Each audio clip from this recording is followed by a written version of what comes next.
एक 17 साल की लड़की को एक 60 साल के बूढ़े व्यक्ति से प्रेम हो जाता है और प्रेम इस कदर बढ़ जाता है, दोनों एक साथ जीने मरने की कस्में खा लेते हैं। दोस्तों, जहां एक व्यक्ति की उम्र 60 साल है, उसके पास बीवी है, बच्चे हैं, नाते हैं, बहू हैं, पोता है, पोती हैं, तो वहीं पर एक लड़की जो कि अभी नाबालिग है, उसकी उम्र महज 17 साल है।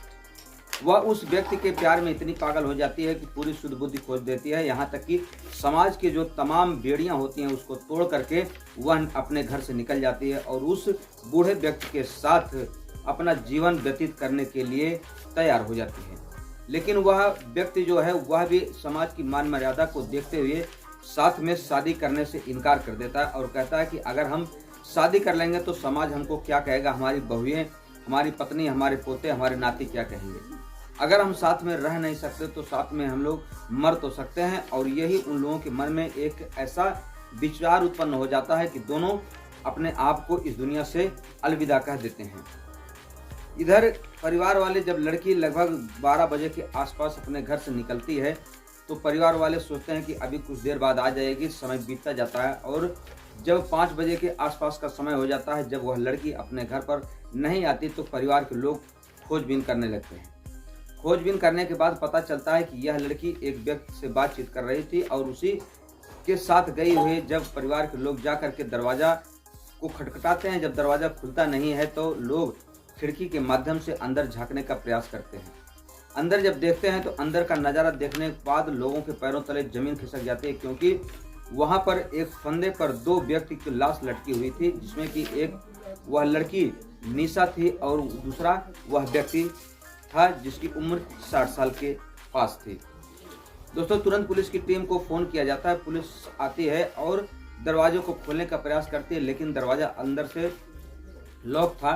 तब पुलिस उस दरवाजे को तोड़ करके शव को अपने कब्जे में लेकर के पोस्टमार्टम के लिए भेज देती है और एक नए तरीके से जांच पड़ताल शुरू कर देते हैं कि आखिर यह हत्या की गई है या हत्या करने का प्रयास किया गया है या स्वयं आत्महत्या की गई है। जब कहानी सबके सामने खुलकर आती है तो लोग अपने दांतों तले अंगुली दबा लेते हैं कि आज के समाज में हो क्या रहा है। तमाम बहन बेटियों को, तमाम महिलाओं को किस चीज़ का बुखार चढ़ गया है, ना जाने कौन सी हवा घूम गई है कि लोग अपना परिवार को छोड़ करके, अपना बसा बसाया घर को तोड़ करके एक ऐसी घटना को अंजाम दे रहे हैं जिससे कि उनका जीवन तस्त व्यस्त होता जा रहा है। दोस्तों, आज की कहानी भी जब आप सुनेंगे तो आप भी हैरत अंगेज पड़ जाएंगे। तो आइए जानते हैं कहानी शुरू से लेकर आखिर तक। नमस्कार, प्रणाम, मैं मोनू भारद्वाज हृदय तल की गहराइयों से आपका हार्दिक स्वागत करता हूं। दोस्तों, अगर आप हमारे चैनल पर नए विजिट कर रहे हैं तो चैनल को सब्सक्राइब करें, दोस्तों में शेयर करें, कमेंट बॉक्स में अपनी राय अवश्य भेजें। आज की जो सच्ची घटना है, यह घटना है राजस्थान के बीकानेर जिला के नौका थाना के अंतर्गत एक गुटाड़ी स्कूल है। गुटाड़ी स्कूल के पीछे एक मकान है, वहीं पर एक लड़की रहती है जिसका नाम निशा है। निशा अभी महज 17 साल की उम्र है और वह स्कूल आया जाया करती है। घर परिवार में माता पिता है, एक छोटा भाई है, यानी कि बहुत स्मॉल फैमिली, एक भाई, एक बहन, माँ और बाप। परिवार के लोग बहुत ही निर्धन है, बहुत ज़्यादा उनकी आमदनी नहीं है, किसी प्रकार से जीवन यापन करते हैं। लेकिन वहीं पर थोड़ी दूर के पास एक व्यक्ति है जिसका नाम है नारायण जाट, उम्र है 60 साल।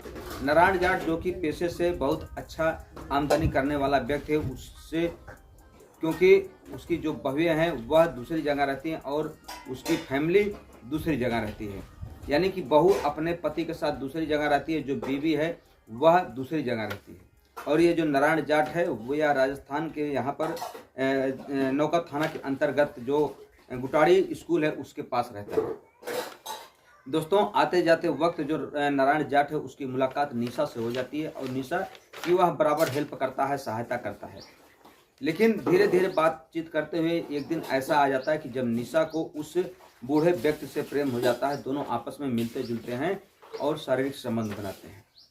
यह सिलसिला काफ़ी दिनों तक चलता रहता है और जब धीरे धीरे इसकी भनक उधर के क्षेत्र वालों जो किराएदार होते हैं उनको लगती है तो उनको अपने कानों पर यकीन नहीं होता, आँखों देखने पर यकीन नहीं होता कि एक व्यक्ति जिसकी उम्र 60 साल है और एक लड़की जिसकी उम्र महज 17 साल है, दोनों में इस तरह की प्रेम स्टोरी कैसे हो सकती है। लेकिन कहा जाता है कि जब आदमी प्रदेश में जाता है तो वह सिर्फ अपने आप से मतलब रखता है, वह ज़्यादा किसी अड़ोसी पड़ोसी से मायने और मतलब नहीं रखता, क्योंकि अक्सर आप देखे होंगे कि यह ज़्यादातर प्रक्रिया गांव में होती है। अगर किसी व्यक्ति के पास या किसी महिला के साथ ऐसी बातें होती हैं तो लोग समाज की जो बेड़ियां होती हैं उसके माध्यम से उन्हें रोकने का प्रयास करते हैं। लेकिन जो शहर में होता है, प्रदेश में होता है, उसमें लोग किसी भी प्रकार का कोई रोकथाम नहीं करते हैं, क्योंकि वहाँ पर लोग अपनी रोजी रोटी के सिलसिले में गए होते हैं।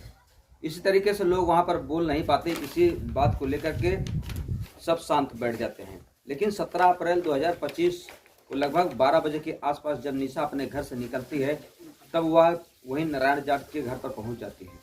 वहां पर पहुंचने के बाद जब दोनों आपस में मिलते हैं, आपस में बात करते हैं, अपनी ज़िंदगी जीने का फैसला करते हैं, तब नारायण जाट कहता है कि अगर हम आपसे शादी कर लेते हैं तो हमारे परिवार के लोग हैं वह क्या कहेंगे, समाज हमको क्या कहेंगे। वह लड़की कहती है कि हमारा भी एक सपना है, अगर हम आपके साथ नहीं रह सकते तो हम क्या करेंगे यह जीवन को लेकर के। दोस्तों, तभी उन लोगों के मन में एक ख्याल आ जाता है कि क्यों ना अगर हम साथ साथ जी नहीं सकते तो साथ साथ मर तो सकते हैं।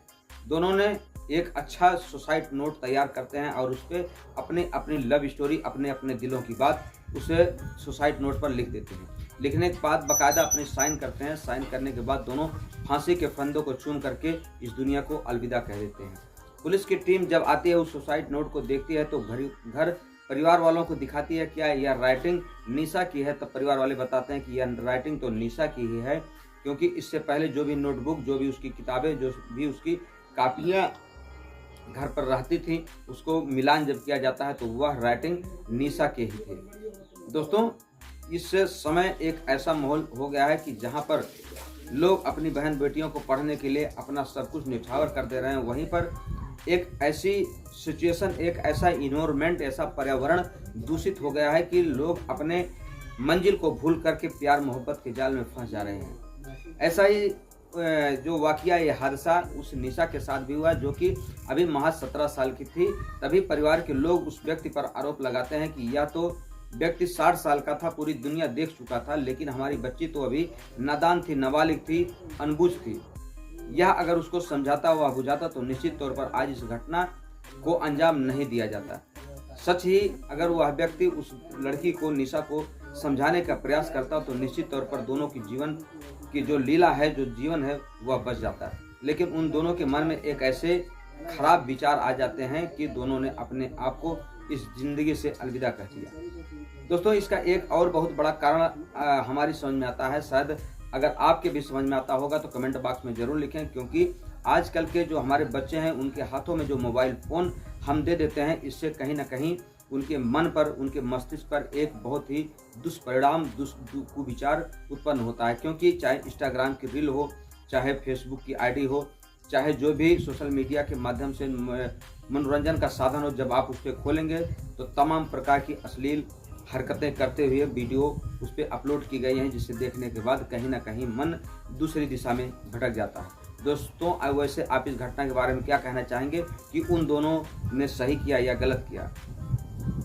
दोस्तों, हमारी कहानी कहने का उद्देश्य किसी के दिल को ठेस पहुंचाना नहीं, बल्कि आपको सतर्क करना, आपको जागृत करना है। मिलते हैं हम आपसे अगले वीडियो में, तब तक के लिए आप अपना ख्याल रखें। जय हिंद, जय भारत, हर हर महादेव।